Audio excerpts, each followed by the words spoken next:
Emergency শব্দটার সঙ্গে আমরা অনেকেই পরিচিত। এই শব্দটির মধ্যে লুকিয়ে আছে হঠাৎ করে আসা কোনো বিপদের বার্তা। বিপদ আগে থেকে কাউকে বলে আসে না, আচমকাই আসে।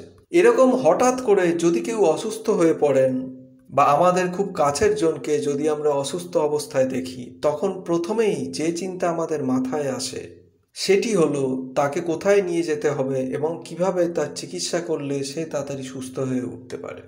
প্রতি বছর ২৭শে মে পালিত হয়ে আসছে ওয়ার্ল্ড ইমার্জেন্সি ডে। এটি একটি বিশেষ গুরুত্বপূর্ণ দিন।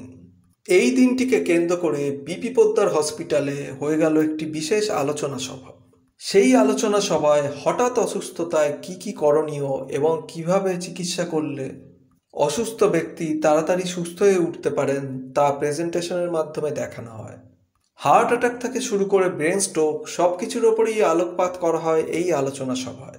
কোন সময় কি টেস্ট প্রয়োজন, অ্যাম্বুলেন্সে যাওয়ার সময় কি জরুরি পরিষেবা দেওয়া যায়, সব কিছুর ওপরেই বিশেষ আলোকপাত করা হয়।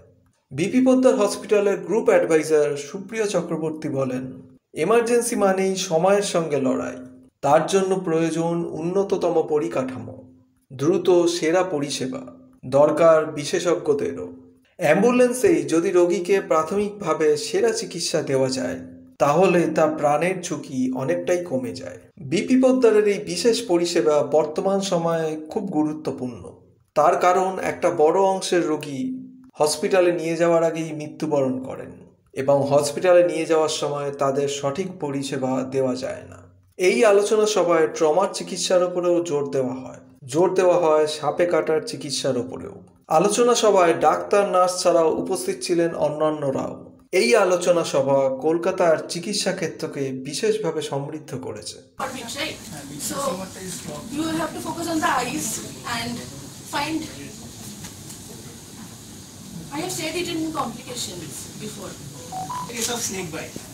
Now this is relevant in case of emergency. Why I'll tell you, because in this hospital we might not get a lot of case of snake bite. But globally, India is the leading country to know. Close to 60,000 people die every year in case of snake bite, and India leads the world in case of snake bite.